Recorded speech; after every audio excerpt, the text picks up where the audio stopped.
All right, guys, we're back. Were we live? We're live. We're live. All right.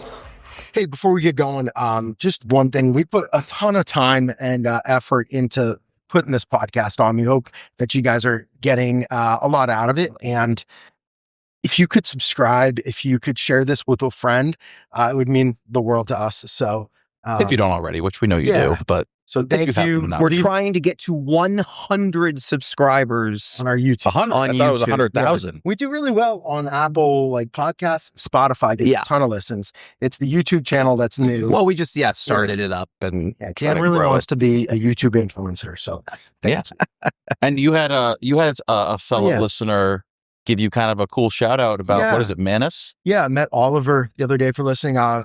Commercial broker from the South Shore, and he pulled out a phone, showed me the website he built for his company on Manus, and he said it was inspired by our conversation on AI. And Manus, I was plugging, is a really good app for doing for And we get no financial consideration from them. We just you've obviously had a good experience, and now Oliver has too. So thank you for listening, Oliver. One more plug, I guess. We'll get just as far as like hardwood floors go.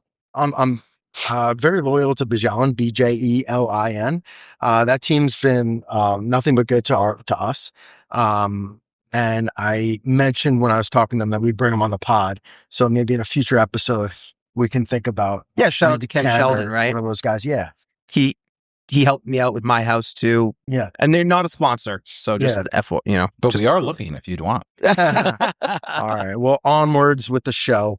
I think a topic that comes up a lot in our world is negotiation, whether that's acquiring a property or bringing on a subcontractor or GC. So we're going to talk through some of like strategies and things to think about. I think one could say that you're negotiating so much throughout your day-to-day life, regardless of whether you're with your job or not, right? You're negotiating with your spouse, you're negotiating with your kids, you're negotiating, so I think every day is one big negotiation. Oh yeah.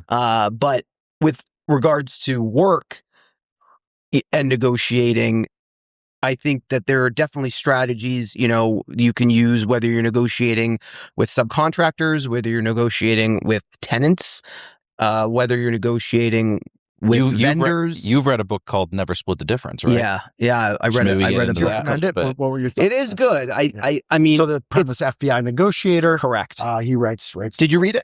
He's got a super hot girlfriend too. At least that guy's got to be pushing 70. God bless him. Good book though. I mean, there's a lot of good tidbits in there. I would definitely recommend it. I think the premise is basically, you always want to be in control of any type of negotiation, even if you are making it seem like the person you're negotiating against is in control. You always have the upper hand. So how do you do something? Yeah, how do you do something like that? Let's say you're negotiating a contract with a vendor, right?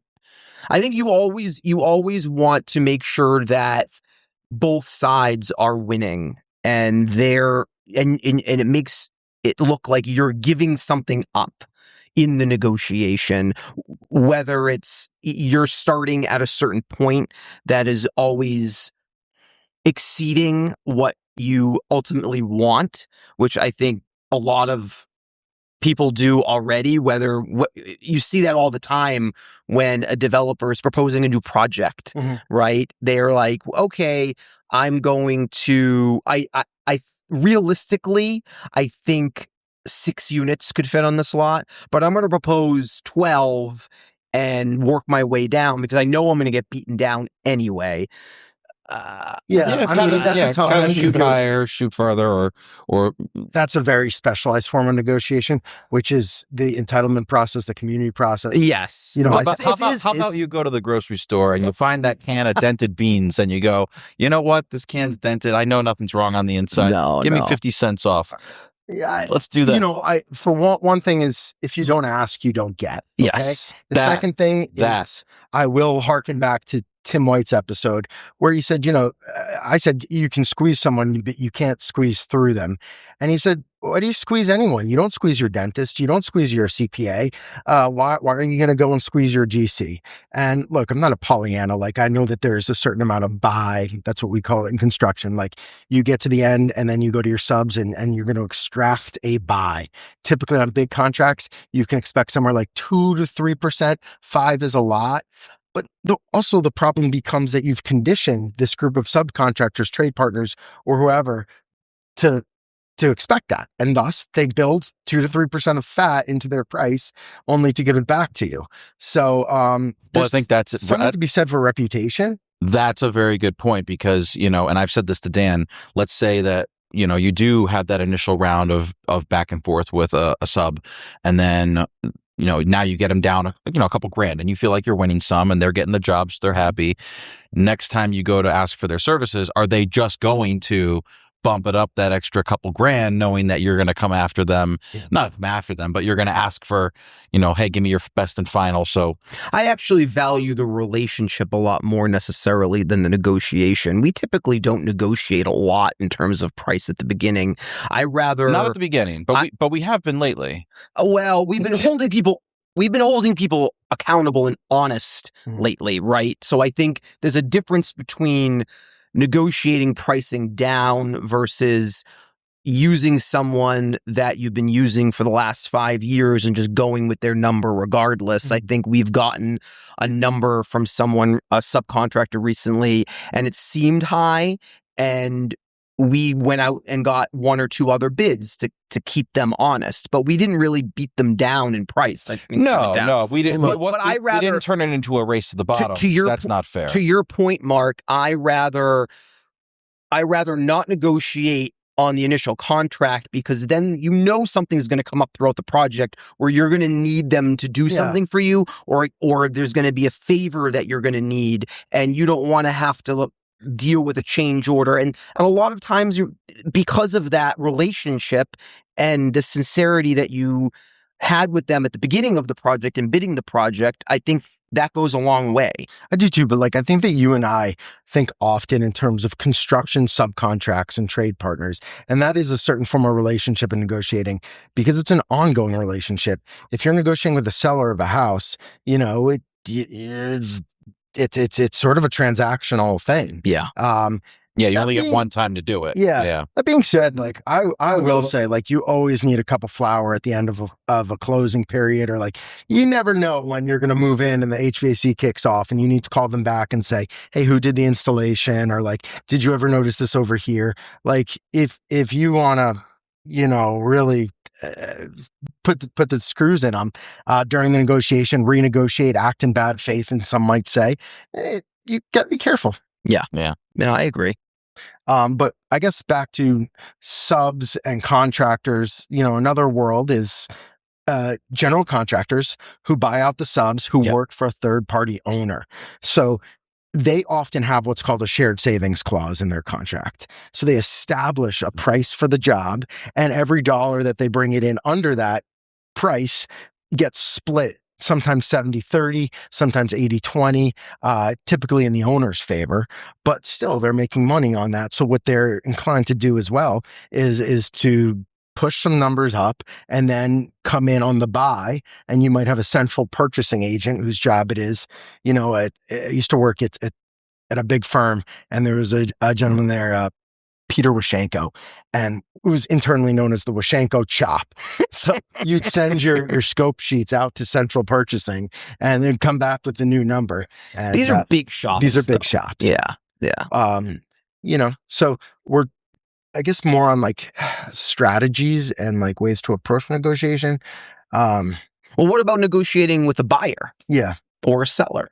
That's very different than negotiating with a potential contractor. Yeah, it all depends. The most important thing to me is to know what the value of what you're buying. And that sounds simplistic, but I've bought scopes where I've priced it one way and I've never bought that scope before. And that's actually where I do find myself going, hey, do you think you can find 10% in that number? And it's basically because I'm insecure and vulnerable and I'm not sure if I'm buying it well. And I've never bought it before. But when I buy drywall, I have a rough sheet count in my head and I know what blue board plaster should cost. And when I see that number come through, if it's in the realm of reason, it's where I expected it, I'm not going to take a chop. Yeah. No, I agree with you there. But so I guess the point there is to educate yourself before you go into any negotiation, and sometimes that does mean get a couple numbers. I mean, I think you should always get some numbers, and it also depends on if you're working off a good budget. I mean, everyone wants it to be as lean as they can right from the get-go.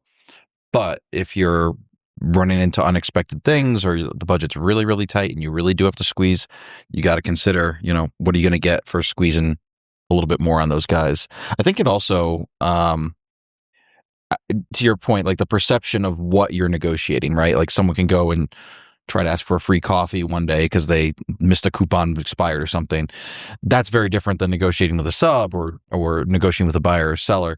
But then there's also this value of like, well, I saw you do it in, an hour and you gave me a flat price of this amount. And, I think like, why is your hourly so high? You don't go and, to your point, you don't go and like argue with a masseuse over their hourly because a masseuse is literally going to have hands on you for like 90 minutes, right? But if your plumber is at your house for an hour and you expect it in your head like 4 hours trying to work some hourly number in your back out of their quote, you kind of feel like it's not fair. So it's that feeling of fair versus their knowledge of what they're doing and the efficiency that they can do it in. Yeah, well, that's bad faith. I have had the urge to do that, and I've always held back where if I've agreed to a price and then, I've somebody that I know indirectly, they get quotes all the time for like random services and they just don't know what they're doing, right? So they'll just have somebody come over and to those slimy folks that I don't know if it's the result of private equity buying them out and then this is how they're trying to sell their services, but you'll see somebody come in and like, oh, you're dripping faucet. You know what? While I'm here, why don't I do this? And why don't I do that? Or this price is including in case I need to replace any of these other things. Like, what do you mean this in case stuff? Like, just give me the price of the time and materials for what I need you to do. So I think that's really bad faith. And that has become more invasive in certain as trades, the provider, especially for homeowners. As long as it's set up front. We're knowledgeable enough to call bullshit, but I think homeowners are getting ripped off left and right all the time. I would say no. I just don't think that those guys are running around, putting their econo vans away and taking out their Rolls Royce on Saturdays.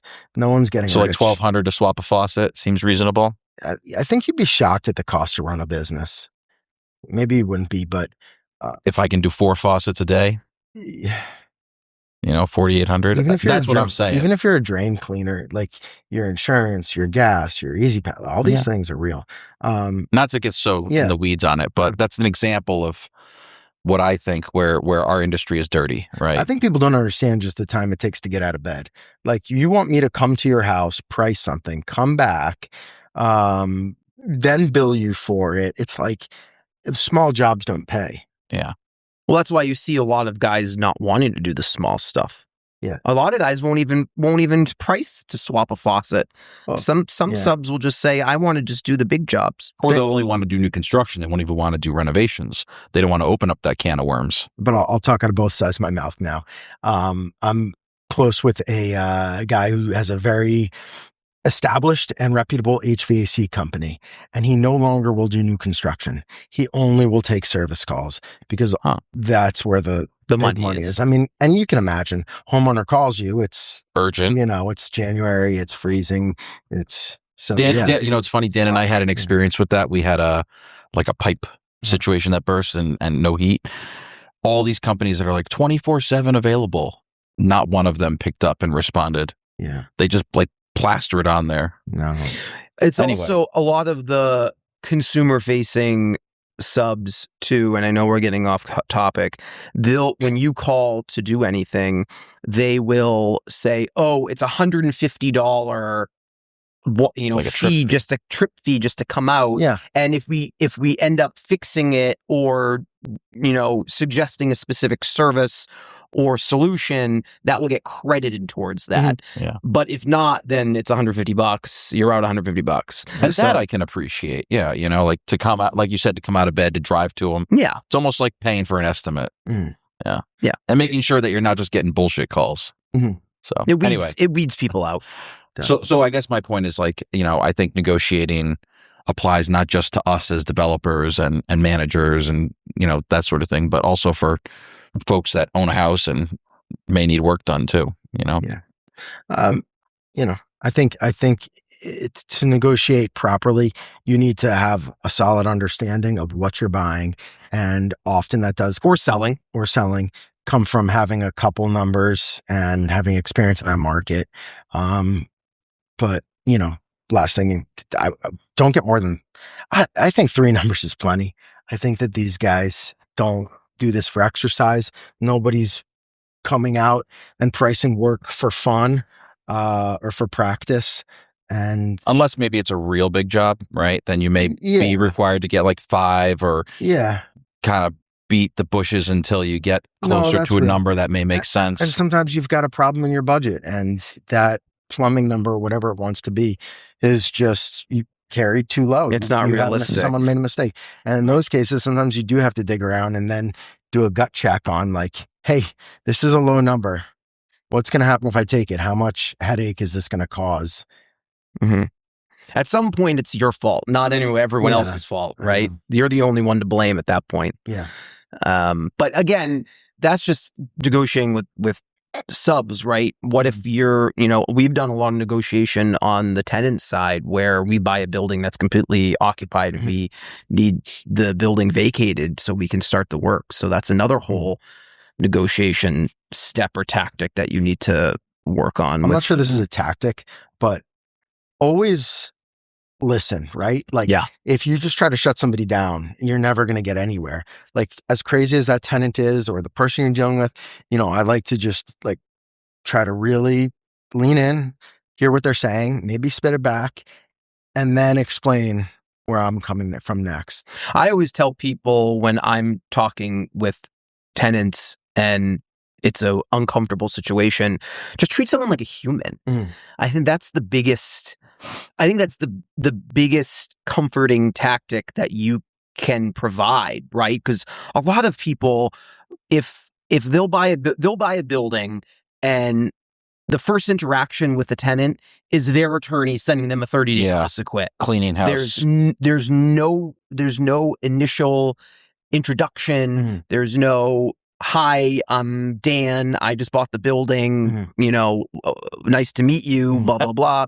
There's none of that. It's just you immediately put a sour taste in their mouth. You immediately put them on the defensive, and it just ruins the relationship from the beginning. I think that's the worst thing that you could possibly do, and it will end up hurting you in the long run and costing you more money and taking forever to get anyone out. So just treating people like a human and talking to them like a normal person, I think goes a significantly long way when it comes to talking to a tenant. Yeah. And I would add to that, it's really hard to recover once you get a no.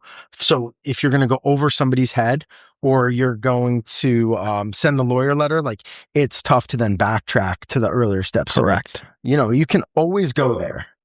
That's your last. Don't start. Yes, it's exactly. Yeah. Last option. Correct. All right. Same thing with we talked about this on another episode, contracts, right? You don't ever want to reference the contract or bring it up. Yeah. So you want to at least. You've lost. Right. Yeah. At that point, you're like, this is just. The second you're pointing out sections in a contract, it's right over. in the trash. The point of this contract, my hope is that we reach an understanding. It goes in a drawer and it stays there. Right. I want you to get paid in full. Everybody's happy. And we do another one. Yeah. All right. Well, this has been awesome. This is great. Yeah. Thank you guys again for subscribing and for helping us share the podcast. Any topic recommendations, definitely hit us up in the comments or send one of us a DM and we'd love to talk about anything that comes to your mind as well. Yep. See you guys in the next one. See you later. Cheers.